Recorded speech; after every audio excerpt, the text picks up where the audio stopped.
ಆ ದೀಪದ ಕೆಳಗಡೆ ಅಕ್ಕಿ ಯಾಕೆ ಹಾಕ್ತಾರೆ ಅಂತ ಗೊತ್ತಾ?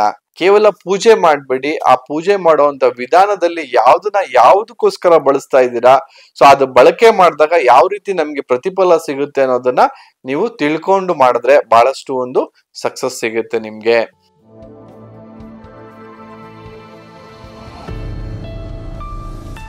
ಅಭಿವೃದ್ಧಿ ಲೈಫ್ ಸ್ಟೈಲ್ ನ ವೀಕ್ಷಕರಿಗೆ ಸ್ವಾಗತ. ನಿಮ್ಮ ಡಾಕ್ಟರ್ ದೀಪಕ್ ಗುರುಜಿ ಮಾಡುವ ಪ್ರಣಾಮಗಳು. ಸೊ ನಾವು ದೀಪ ಅಂತೂ ಹಚ್ತಾ ಇರ್ತೀವಿ, ಪೂಜೆ ಅಂತೂ ಮಾಡ್ತಾ ಇರ್ತೀವಿ. ಆ ದೀಪದ ಕೆಳಗಡೆ ಅಕ್ಕಿ ಯಾಕೆ ಹಾಕ್ತಾರೆ ಅಂತ ಗೊತ್ತಾ? ಅಥವಾ ಈ ದೀಪದ ಕೆಳಗಡೆ ಈ ಕರಿ ಎಳ್ಳು ಅಥವಾ ಬಿಳಿ ಎಳ್ಳು ಹಾಕೋದ್ರಿಂದ ಯಾವ ರೀತಿ ಪ್ರತಿಫಲ ಸಿಗುತ್ತೆ ಅನ್ನೋದು ನಿಮ್ಗೆ ಗೊತ್ತಾ? ಸೊ ಅದೆಲ್ಲವನ್ನೂ ಕೂಡ ಒಂದು ವಿಶೇಷ ಸಂಚಿಕೆ ಅಂತ ಅನ್ಕೊಳ್ಳಿ. ಆ ದೀಪದ ಕೆಳಗಡೆ ಅಕ್ಷತೆ ಅಥವಾ ಅಕ್ಕಿ ಕಾಳು ಹಾಕೋದ್ರಿಂದ ಸೊ ಯಾವ ರೀತಿ ಪ್ರತಿಫಲ ನಮ್ಗೆ ಸಿಗ್ತದೆ ನೋಡಿ. ಯಾಕೆ ಅದನ್ನ ನಾವು ಹಾಕ್ತಿವಿ ಅನ್ನೋದ್ರ ಬಗ್ಗೆ ಮಾಹಿತಿ ಹೇಳ್ತೀನಿ. ಮೊದಲಿಗೆ ದೀಪದ ಕೆಳಗಡೆ ನೀವು ಅಕ್ಕಿ ಹಾಕ್ಬಿಟ್ಟು ಅಥವಾ ಅದ್ರ ಮೇಲೆ ದೀಪನ ಇಡೋದು ನೋಡಿರ್ತೀರಾ. ಸೊ ಅಥವಾ ಒಂದೆರಡು ಅಕ್ಕಿ ಕಾಳು ಹಾಕ್ಬಿಟ್ಟು ಅದ್ರ ಮೇಲೆ ಒಂದು ದೀಪ ಹಚ್ಚಿ ಅದನ್ನ ಪೂಜೆ ಮಾಡುವಂಥದ್ದು ನೋಡಿರ್ತೀರಾ. ಸೊ ಅಕ್ಕಿನ ಹಾಕ್ಬಿಟ್ಟು ದೀಪ ಹಚ್ಚೋದ್ರಿಂದ ಏನಾಗುತ್ತೆ ಅಂದ್ರೆ ಆ ಮಹಾಲಕ್ಷ್ಮಿಯ ಕೃಪಾ ಕಟಾಕ್ಷ ನಮ್ಗೆ ಸಿಗ್ತದೆ. ಸೊ ಆ ಮಹಾಲಕ್ಷ್ಮಿನ ಸ್ಥಾಪನೆ ಮಾಡ್ಬೇಕು ಅಂತಂದ್ರೆ ಅಕ್ಕಿನ ಹಾಕ್ಬಿಟ್ಟು ಅದ್ರ ಮೇಲೆ ದೀಪ ಹಚ್ಚೋದ್ರಿಂದ ಅದೊಂದು ಪ್ರತಿಫಲ ನಮ್ಗೆ ಸಿಗುತ್ತೆ ಸ್ನೇಹಿತರೆ. ಸೊ ಅದೇ ರೀತಿ ಈ ಕರಿ ಎಳ್ಳನ್ನ ಹಾಕ್ಬಿಟ್ಟು ಅದ್ರ ಮೇಲೆ ದೀಪ ಇಟ್ಟು ಪೂಜೆ ಮಾಡೋದ್ರಿಂದ ಏನಾಗುತ್ತೆ ಅಂತಂದ್ರೆ ಒಂದು ಆ ಶನಿ ಆಗ್ಬೋದು ಅಥವಾ ಭೈರವನ ಒಂದು ಅನುಗ್ರಹ ಆಗ್ಬೋದು ಅಥವಾ ಅಷ್ಟದಿಕ್ಪಾಲಕರ ಒಂದು ಅನುಗ್ರಹ ಆಗ್ಬೋದು ಅಥವಾ ಕ್ಷೇತ್ರ ಪಾಲಕರ ಒಂದು ಅನುಗ್ರಹ ಆಗ್ಬೋದು. ಸೊ ಈ ರೀತಿ ಒಂದು ಅದ್ಭುತವಾದಂತ ಒಂದು ಕಾಳಿ ಮಾತಾದ ಒಂದು ಅನುಗ್ರಹ ಆಗ್ಬೋದು. ಇದೆಲ್ಲವೂ ಕೂಡ ಬರೀ ಒಂದು ಕರಿ ಎಳ್ಳು ಹಾಕೋದ್ರಿಂದ ಇಷ್ಟು ದೇವತೆಗಳ ಒಂದು ಅನುಗ್ರಹ ನಾವು ಪಡ್ಕೊಬಹುದು, ಇಷ್ಟು ದೇವತೆಗಳ ಒಂದು ಶಕ್ತಿನ ನಾವು ಪಡ್ಕೊಬಹುದು. ಸೊ ಇಷ್ಟು ಶಕ್ತಿಗಳ ಒಂದು ಪ್ರೊಟೆಕ್ಷನ್ ನಮ್ಗೆ ಸಿಗ್ತದೆ.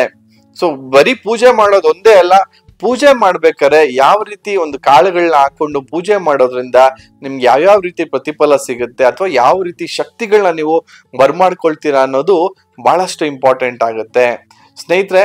ನಾವು ಯಾವಾಗ್ಲೂ ಅಷ್ಟೇ ಆ ದೀಪ ಮನೇಲಿ ಯಾವ ರೀತಿ ಉರಿಯುತ್ತಲ್ವಾ, ಆ ಮನೇಲಿ ಯಾವ ರೀತಿ ಎನರ್ಜಿ ಇದೆ ಅಂತ ಕೂಡ ತಿಳ್ಕೊಬಹುದು. ಅಥವಾ ಆ ದೀಪದ ಬಳಸೋಂತ ಎಣ್ಣೆಯಿಂದ ಕೂಡ ಆ ಕೆಲಸ ಆಗತ್ತಾ ಇಲ್ವಾ ಅಂತ ಕೂಡ ತಿಳ್ಕೊಬಹುದು ನಾವು. ಅಥವಾ ಆ ದೀಪ ಉರಿಯೋ ಆ ಜ್ಯೋತಿ ಚೆನ್ನಾಗಿ ಉರಿಬೇಕಂತೆ ಮನೆಯಲ್ಲಿ. ಆ ಜ್ಯೋತಿ ಏನಾದ್ರು ಆರೋಗ್ಯ ತರ ಮೆಲ್ಲಗೆ ಉರಿತಾ ಇದ್ರೆ ಎಲ್ಲೋ ಒಂದ್ ಕಡೆ ಆ ಮನೇಲಿ ಆ ನೆಗೆಟಿವಿಟಿ ಇದೆ ಅಂತ ಅರ್ಥ.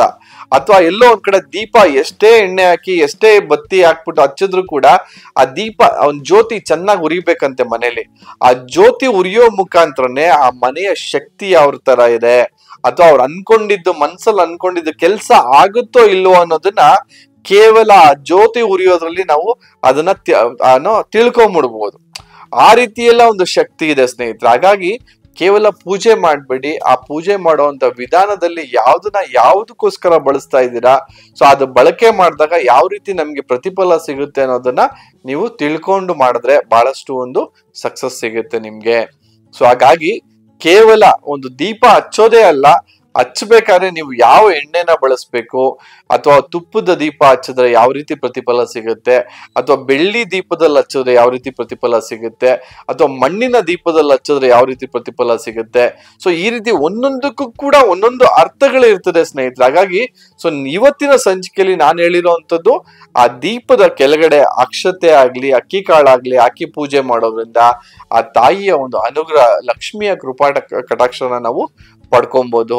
ಸೊ ಅದೇ ರೀತಿ ಒಂದು ಆ ಎಳ್ಳನ್ನ ಇಟ್ಟು ಪೂಜೆ ಮಾಡೋದ್ರಿಂದ, ಕರಿ ಎಳ್ಳನ್ನ ಇಟ್ಟು ಅಥವಾ ಬಿಳಿ ಎಳ್ಳನ್ನ ಇಟ್ಟು ಪೂಜೆ ಮಾಡೋದ್ರಿಂದ ನೋಡಿ ಆ ಶನಿ ಮಹಾತ್ಮ, ಆ ಭೈರವ ಅಥವಾ ಕಾಳಿ ಅಥವಾ ಅಷ್ಟದಿಕ್ಪಾಲಕರು ಅಥವಾ ಕ್ಷೇತ್ರ ಪಾಲಕರು ಅಂತ ಹೇಳ್ತೀವಿ, ಇಷ್ಟೂ ದೇವತೆಗಳ ಅನುಗ್ರಹ ಕೇವಲ ಒಂದು ಕರಿ ಎಳ್ಳು ಹಾಕ್ಬಿಟ್ಟು ಪೂಜೆ ಮಾಡೋದ್ರಿಂದ ಸಿಗುತ್ತೆ ಅಂತಂದ್ರೆ ಯಾಕೆ ಮಾಡಬಾರ್ದಲ್ವಾ ಸ್ನೇಹಿತರೆ?